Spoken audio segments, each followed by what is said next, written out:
Muito bom dia para você que nos acompanha nesta manhã de quarta-feira, dia 14 de março de 2018. Nós falamos ao vivo do estúdio do Canal Rural Mato Grosso aqui em Cuiabá. Em Brasília, 8 horas mais alguns minutinhos. Aqui em Cuiabá, 7 mais alguns minutinhos. Esse é o Bom Dia Senar Mato Grosso, ao vivo nesta manhã de quarta-feira. Você sabe que no Bom Dia Senar Mato Grosso, a gente traz informações sobre assuntos que fazem parte do leque de treinamentos e de cursos oferecidos pelo Serviço Nacional de Aprendizagem Rural, o Senar, aqui em Mato Grosso, mas que serve como referência aí para você de todo o país.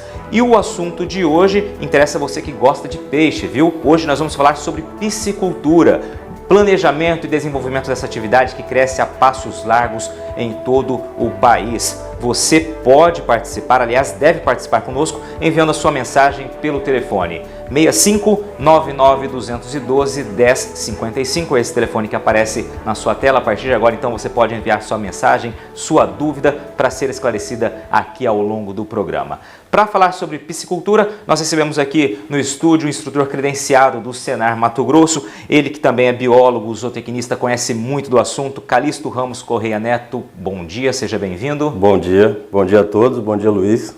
Calixto, piscicultura é uma atividade que, como eu disse aqui anteriormente, cresce com passos largos aqui no país, é uma atividade com futuro bastante promissor, mas é preciso levar em consideração todo um planejamento para que esse desenvolvimento da atividade seja feito da maneira mais correta, né? Mais coerente. Correto. Há ainda muitos equívocos e a gente espera que você esclareça aqui alguns deles. A gente vai tentar elucidar algumas questões, né?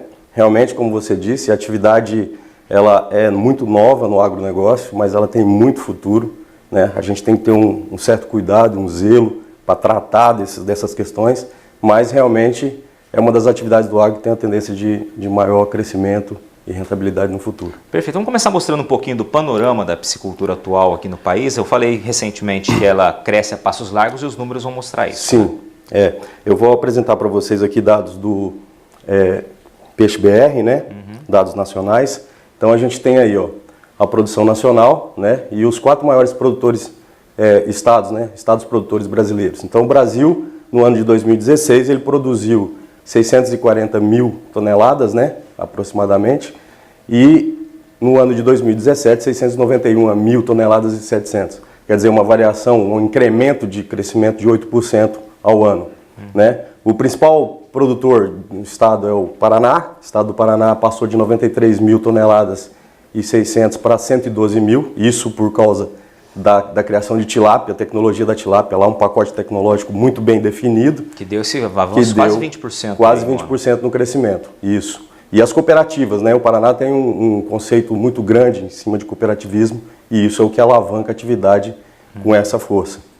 Rondônia, né? É um vizinho nosso aqui, também teve um crescimento expressivo. São Paulo também com o advento da tilápia. E o Mato Grosso com essa história da nossa produção de grão, né? As políticas de incentivo à expansão da atividade, a gente está aí hoje em torno de 62 mil toneladas de produção. Hoje somos o quarto nacional. E agora tem uma novidade que você vai falando daqui para frente, que é a possibilidade de criação de tilápia também. De tilápia em tanque-rede. Isso pode ajudar a alavancar ainda mais. Demais. A gente tem muita coisa para ser explorada no estado. Perfeito. Né?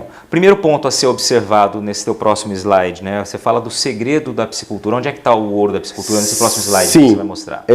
A gente, antes de falar de peixe, né, porque o piscicultor, ele acha que o negócio é ele entender de peixe. Na verdade, o que ele tem que entender, fazendo uma comparação, por exemplo, com o agricultor, ele tem que entender de solo. Antes do plantio, ele tem que preparar solo. A gente prepara água. A gente tem que trabalhar em cima de qualidade de água. Se eu tenho uma qualidade de água muito boa, né, se eu consigo controlar esses parâmetros, ou pelo menos entender o que esses parâmetros significam na minha produtividade, eu tenho que monitorar essas variáveis. E aqui são alguns pontos que precisam ser levados em consideração. Aqui são as principais, né, os principais itens que a gente destaca. Isso é muito dinâmico, mas assim, de uma maneira clara, quando você vai implantar um projeto, é muito importante dizer isso, Luiz, que é o quê? Você procurar uma orientação técnica, né, buscar um técnico qualificado na área, para que ele possa te aconselhar, pelo menos, e falar sobre essas variáveis. Então, temperatura, a gente tem que ter uma média aí de temperatura para as espécies que a gente cultiva aqui no estado, né, as espécies nativas principalmente.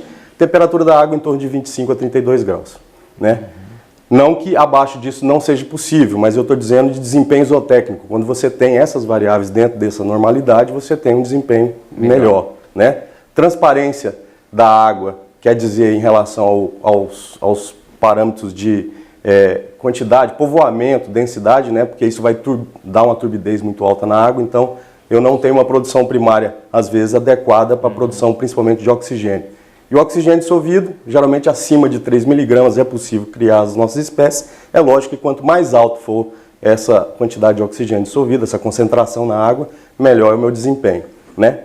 pH, geralmente em torno da normalidade, que é o 7, mas entre 6 até 8, as nossas espécies nativas, principalmente as espécies igual a tambatinga, o tambaqui, né, os híbridos, geralmente vão muito bem no crescimento nessa faixa. Alcalinidade e dureza, isso tem relação, né, principalmente a alcalinidade aqui no caso, relação à capacidade de tampão. O que é a capacidade de tampão da água? É a capacidade que tem de manter esse pH ao longo do dia, porque ele vai variar, ela tem a capacidade de manter ele com menor variabilidade possível ao longo do dia, certo? Essas informações, Calixto, elas vão variar de acordo com o modelo do tanque, se eu estou utilizando tanque escavado ou tanque rede, e também da espécie do peixe? Perfeito. É uma base. Muito bem colocado. Isso é uma base, né? Não existe uma receita pré-estabelecida, uma receita de bolo que a gente costuma dizer popularmente. Mas assim, isso aqui é parâmetro de referência. A gente pode trabalhar em cima disso, por isso eu digo da orientação técnica que é importantíssima você buscar, né? Mas cada caso é um caso, né? Depende da espécie a ser cultivada, depende do sistema realmente que você disse. Semi-escavado, tanques escavados, tanques de tanque-rede ou geomembrana que está chegando agora com muito modismo, né? Porque está trazendo essa intensificação. Então, são sistemas que vão variar, mas esses são os parâmetros que a gente usa de referência para fazer o acompanhamento. Vamos seguindo então? Vamos. Bom, aqui é um slide, né, para mostrar para vocês a questão da transparência. Esse é um equipamento que a gente usa, muito simples, é uma fita, né, uma trena graduada, onde tem um disco redondo de 20 centímetros mais ou menos de diâmetro, e aí a gente pinta ele de branco e preto, que é para a gente ter uma noção do visual mesmo, é no visual que faz.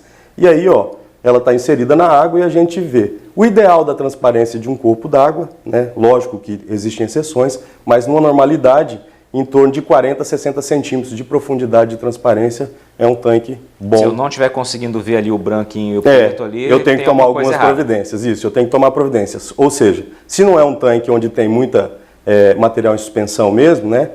O que acontece? Ou eu tenho que dar um jeito de renovar a água, né, botar um pouco de água para ser renovada, ou, por exemplo, se não tenho condições de fazer renovação, que é o caso da Baixada Cuiabana, muitos têm água só de chuva mesmo que enche esses viveiros, o que a gente tem que fazer? Ou suspende arraçoamento ou verifica os outros parâmetros para não ter nenhuma surpresa. Nesse caso da foto, qual a avaliação que você faz? Aqui eu estou com excesso já de matéria orgânica, né, a transparência já está pouca, eu estou aí em torno de 10 centímetros mais ou menos de profundidade, e aqui no caso eu teria que suspender o arraçoamento ou fazer uma renovação parcial de água nesse viveiro. Perfeito. Vamos seguir então, Calixto? Principais pontos aí. Bom, os principais pontos então são aí, temperatura da água do viveiro ou da represa, transparência, né, que é o disco de seca que a gente já falou, oxigênio dissolvido, principalmente em dias de chuvas ou dias nublados. Por quê? Porque tem interferência direta na produção de oxigênio. Muita gente acha que o oxigênio é produzido necessariamente de uma fonte externa, injetora, ou ligar aeradores, que realmente fornece isso, mas não. Em sistemas semi-intensivo, né, ou extensivo mesmo, a gente depende muito mais da produção primária, que é feita pelas algas. As algas que estão no corpo d'água é que produzem oxigênio. Então, em chuvas intensas, dia muito nublado, geralmente o oxigênio tende a cair nesse viveiro. Alguns produtores suspendem o arraçoamento justamente sabendo que vai ter problema de oxigênio. pH e alcalinidade a gente já falou, é corrigido com calcário. A amônia total é resultado da excreta do peixe, por isso a importância de se utilizar rações de boa qualidade, né? E o monitoramento tem que ser feito semanalmente com esse kit do produtor, que eu venho aqui, não estamos fazendo propaganda de marca nenhuma, mas assim, é um kit simples, de acesso fácil, qualquer pequeno produtor pode ter isso aqui. Você falou em alimentação, né, de qualidade, o próximo slide você traz algumas imagens aí de uma ração. Sim, porque o que acontece? A gente ouve muito se falar que, não, vou comprar uma ração mais barata, custo-benefício. Não. Gente, é muito importante, isso é muito claro, você investir em qualidade de ração, né? Níveis de garantia, você ter um fornecedor idôneo, qualidade do insumo que está sendo produzido, aminoácidos principalmente. tem gente que leva muito em consideração a parte só de proteína bruta. A gente tem que preocupar principalmente hoje com aminoácidos e outros, né, pré-bióticos, probióticos que vão inseridos nessa ração, num premix de boa qualidade. Então essa questão é muito importante ser levada a sério, né? E aí os outros quesitos são armazenamento, manuseio dessa ração e como você está transportando tudo isso, certo? Vou mostrar agora alguns dados. Ó, uma ração de boa qualidade, então, ela tem uma boa formulação, né? Ela tem preço geralmente um pouco mais elevado do que você acha no mercado, mas é um custo-benefício. E aí, quando você adquire isso, você tem que lembrar que o manuseio, o transporte, por exemplo, dia de chuva, tem que estar lonado esse caminhão ou essa carga, né? O armazenamento, muito importante, porque o galpão tem que estar livre de ratos, roedores, né? Animais de fazenda que geralmente podem urinar ou defecar em cima desses sacos. Então a gente usa, por exemplo, em pequena quantidade, você pode colocar dentro dessas bombonas azuis que estão aí nesse slide. É uma estratégia. Uma estratégia para você evitar problema, né, de umidade ou mesmo de contaminação da ração. A gente tem que lembrar que o seu peixe ele é resultado direto da alimentação dele. E 75% do custo da ração, da produção de piscicultura está em cima da ração. Perfeito. Calixto, eu vou te interromper um pouquinho, vou chamar a atenção você, telespectador, pode participar conosco enviando sua mensagem para o telefone 65-99-212-1055, esse telefone que aparece aí na sua tela. Calixto, daqui a pouquinho a gente volta no segundo bloco, porque você vai trazer algumas perguntas. Vamos trazer um panorama do que você disse nesse primeiro bloco, um pequeno resumo, e aí algumas perguntas que são comuns nos treinamentos oferecidos pelo Senar, que podem ajudar a esclarecer dúvidas que você eventualmente também venha a ter sobre piscicultura. Daqui a pouquinho a gente volta com Bom Dia Senar Mato Grosso, daqui de Cuiabá.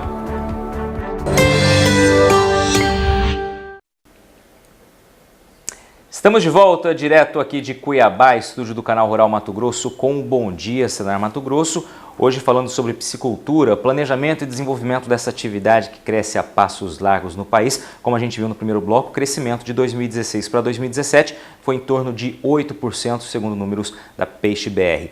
Quem fala conosco aqui é o instrutor credenciado junto ao Senar Mato Grosso, zootecnista, biólogo, tem mais um monte de estudo aí nas costas, Calixto Correia Neto, Calixto Ramos Correia Neto, para falar o nome completo. Calixto, você mostrou algumas considerações importantes ali que precisam ser feitas, alguns pontos a serem observados para que a atividade tenha um desenvolvimento aí, coerente e promissor. Vamos fazer um pequeno resumo para entrar naquelas dúvidas que costumam chegar até vocês, instrutores, nos cursos. Bom, como eu te disse, Luiz, são considerações feitas então em cima do que a gente já discutiu no bloco anterior, falando de qualidade de água. O que é importante? O peixe cultivado em uma água de boa qualidade, ele garante para o produtor um melhor ganho de peso, um menor tempo de cultivo, que é o que é interessante, né? Um giro rápido dessa atividade. Ele pode fazer até mais que uma safra no ano, dependendo do planejamento dele. E o peixe geralmente apresenta uma ótima saúde. Ele não vem a apresentar tanta doença, tanto problema de sanidade, né? E isso, logicamente, gera lucro para o produtor. Perfeito. Vamos começar com algumas perguntas que chegam até os cursos. Uma básica é aquela com relação à quantidade a espécie de peixe cultivada. Sim, sim. Esses dados aqui que eu estou apresentando é do IBGE, tá?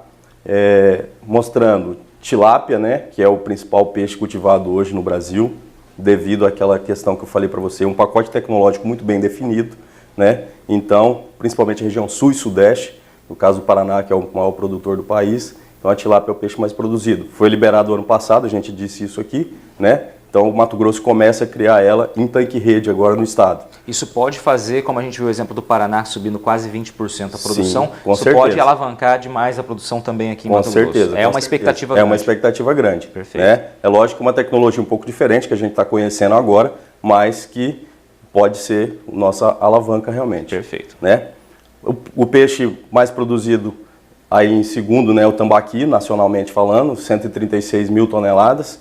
Né? É um peixe que é o pai, na verdade, é o pai dos híbridos, né? Tambaqui e tambatinga, que é um dos principais híbridos produzidos no estado do Mato Grosso, em torno de 44 mil toneladas, aí, quase 45 mil toneladas. Né? E aí vem os outros peixes, carpa, pintado e os seus híbridos, caixara, né? O pintado e caixara são puros, mas aí a mistura desses peixes vão fazendo os híbridos que também são cultivados.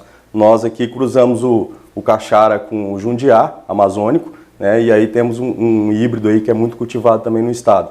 pacu e patinga também são híbridos, né, do tambaqui e da pirapitinga, ou do pacu com a pirapitinga, que é um peixe também da região amazônica. Matrinchã é um peixe da região norte, Sinop, Juína, Rio Arino, sem muito, né? E o pirarucu, que é um peixe hoje também muito procurado, mas que ainda não tem um pacote tecnológico definido. Principal entrave do pirarucu, principalmente, é a reprodução. A gente ainda tem que, depende dele na natureza, né? Formar casal para depois ter o alevino. Então você não tem uma escala constante de produção de alevino. Perfeito. Vamos para a pergunta seguinte, Calixto? Começa a ficar mais técnica aí, né? Eu acho que tem um anterior aqui. Começa mesmo, no povoamento do viveiro. Beleza. No povoamento do viveiro se calcula peixe por metro quadrado ou por metro cúbico. Aí depende, é o que a gente estava discutindo anteriormente. Metro quadrado usamos para tanque escavado, né? Então, tanque escavado no solo a gente usa metro quadrado. Muito produtor me fala assim, mas varia a profundidade, o meu aqui tem 3 metros, 4 metros de profundidade. Não importa. Eu levo em consideração metro quadrado de lâmina d'água. Se ele tem 4 metros, 5 metros, não cabe mais peixe por isso, tá? O que a gente precisa entender é isso, é lâmina d'água por metro quadrado, quantos de largura por comprimento. É aí em cima disso que eu calculo a quantidade de peixe que eu vou colocar.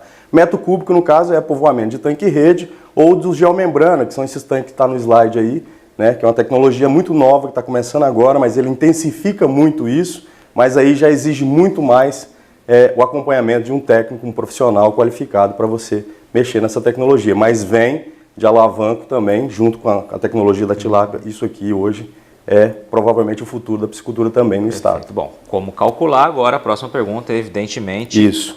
Qual a quantidade de peixes, né? Qual a quantidade de peixe se coloca por metro quadrado, né? Eu prefiro fazer a conta geralmente em quilos. Quanto que eu ponho em quilo por metro quadrado?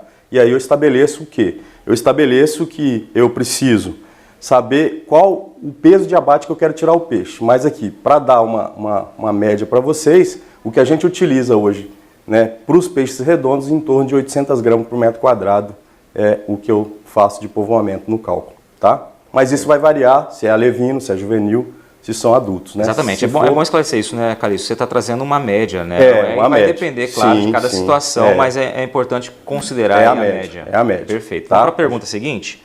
A gente trabalha com uma margem de segurança, né? Isso. Em um tanque, um viveiro escavado, por exemplo, de 20 por 50, ele tem 1.000 metros quadrados, tá? Lembrando que não me importa a profundidade dele, não. E aí, quantos peixes pode ser despescado em média? Com 1,8 kg, né? Se eu quero um peixe de 1,8 kg, em 10, 12 meses mais ou menos de cultivo, então, se o tanque tem capacidade de produzir 800 gramas por metro quadrado, Luiz, eu pego 800 gramas vezes os 1.000, né? Que dá 800 kg de peixe, e aí eu divido pelo peso que eu quero tirar ele. Então é por 1,800, né? 1,8 kg. Então eu tenho um total aproximadamente de alevino que eu colocaria nesse viveiro de 445 peixes em média, tá?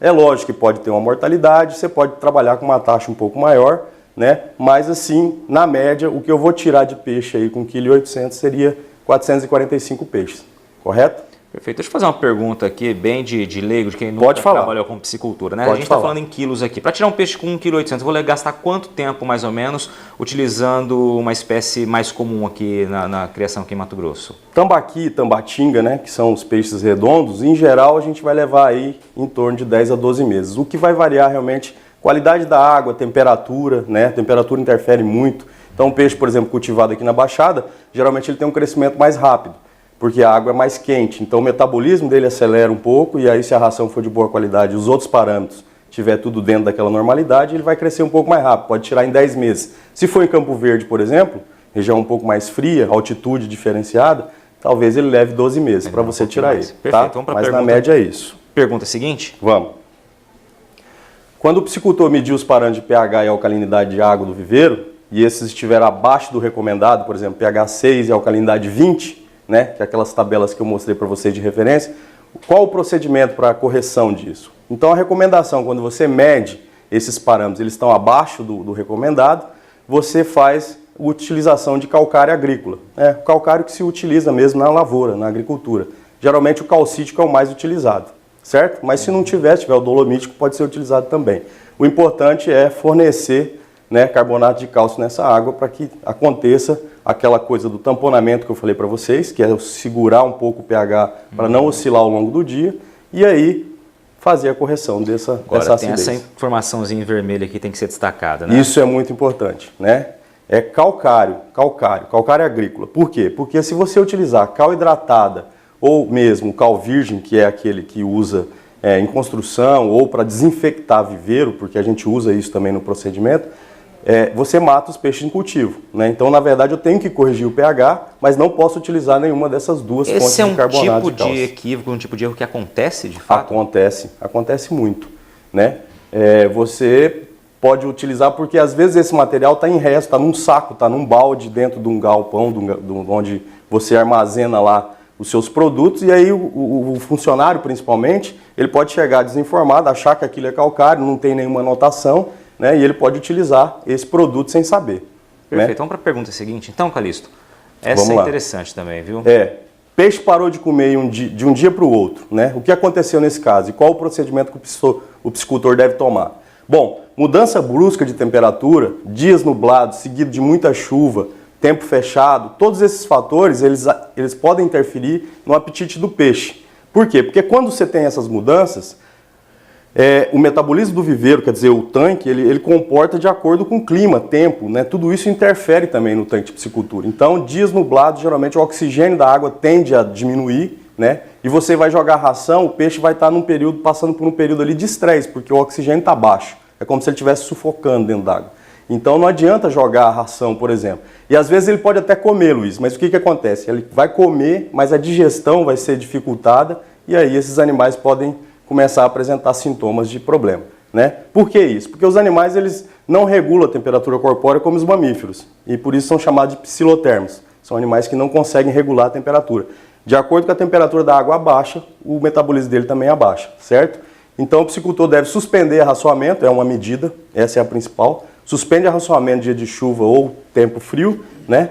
Espera normalizar essa temperatura e aí quando o dia ensolarado abrir, volta a tratar. Calixto, obrigado pelas suas informações. O Calixto volta com a gente na próxima sexta-feira. Ele vai estar ao vivo no Mercado e Companhia, trazendo mais informações sobre piscicultura. Espero que você tenha aproveitado as informações trazidas aqui pelo Calixto, que conhece muito do assunto, é instrutor credenciado do Senar aqui em Mato Grosso. Esse foi o Bom Dia Senar MT, Bom Dia Senar Mato Grosso, de hoje direto aqui de Cuiabá. Até a próxima quarta-feira, cedinho, e a gente conta com vocês. Até mais. Até mais. Obrigado.